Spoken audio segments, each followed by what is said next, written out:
Tony की सास बहुत मगरूर औरत थी। अरे कामचोर, तुमने अभी तक रसोई का काम खत्म नहीं किया। जब देखो अपनी दोस्त के साथ बातें करने में लगी रहती हो। टोनी ने रोते हुए कहा, माँ आप क्यों ऐसी बातें करती हैं? आज तो मेरी दोस्त भी नहीं आई। सुबह से मैं घर की सफाई में लगी हूँ। सुबह से मैं 1 मिनट भी नहीं बैठी। आप ऐसा बोलकर मेरा मन दुखा देती हैं। तभी वहां टोनी की दोस्त आ जाती है। आप टोनी पर इतना गुस्सा क्यों कर रही हैं? चुप कर तू सफेद चमड़ी वाली। तुम्हारी वजह से ही ये टोनी की जुबान मेरे सामने इतनी खुल रही है। चलो अब निकलो मेरे घर से। इन दोनों की बातें अभी चल ही रही थी कि इतने में टोनी जमीन पर गिर जाती है। दोस्त के आवाज देने पर भी टोनी को होश नहीं आता। टोनी की दोस्त जल्दी से उड़कर डॉक्टर कबूतर के पास गई। डॉक्टर वहां मौजूद नहीं थी। वहां नर्स काला कौवा मौजूद था।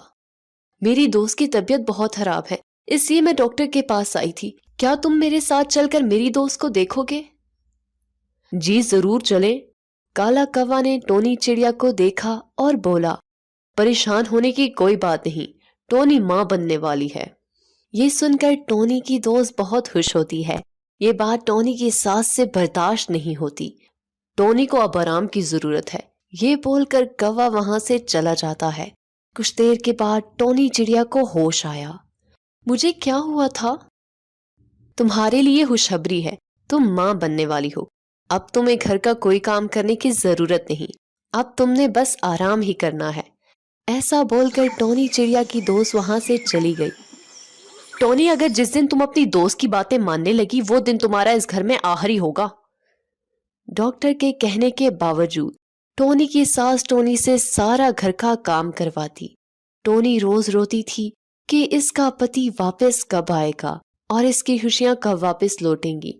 दिन गुजरते चले गए लेकिन इसका पति वापस ना आया। टोनी चिड़िया में दिन ब दिन कमजोरी होती जा रही थी और वो आराम करने लग गई। तभी इसकी ननद अपनी माँ के घर आई। अपनी बेटी को देखकर सास ने कहा, मेरी रानी बेटी आ गई। माँ, भाभी कहाँ है? तुम्हारी भाभी महारानी की तरह आराम फरमा रही हैं। माँ, क्यों हर वक्त भाभी के पीछे लगी रहती हो? वैसे कोई खास वजह है? हाँ, तेरी भाभी माँ बनने वाली है। अरे वाह माँ, ये तो सच में बहुत खुशी की बात है। वो अपनी भाभी के पास जाती है। टोनी चिड़िया को देखकर बोलती है, भाभी आप तो बहुत कमजोर हो रही हैं। आपको इस हालत में अपना बहुत ख्याल रखना चाहिए। कुछ दिन रहकर वो वहां से चली गई। उसके जाते ही टोनी चिड़िया पर जुल्म होना शुरू हो गया। चलो उठो, अब बहुत आराम कर लिया तुमने। बहुत ही कामचोर हो तुम। सासू माँ, आपका ऐसा रवैया मेरे साथ क्यों है? अपनी बेटी के साथ तो आप बहुत प्यार करती हैं और मेरे साथ क्यों नहीं? तुम्हारी जुबान बहुत चलने लगी है मेरे सामने। मैं तुम्हारी जान ले लूंगी अब। उस दिन सास ने अपनी बहू के हाथ पांव बांध दिए और उसे जमीन में डालकर उसके ऊपर मिट्टी डाल रही थी। सासू माँ, आप ऐसा ना करें मेरे साथ। आप सिर्फ मेरी नहीं, मेरे बच्चे की भी जान ले रही हैं। टोनी रोए जा रही थी लेकिन सास ने टोनी की एक नहीं सुनी। तभी वहां टोनी की दोस्त कबूतर और काला कौवा आ जाते हैं। आप पर मुझे पूरा यकीन था कि आप ऐसा ही करोगी।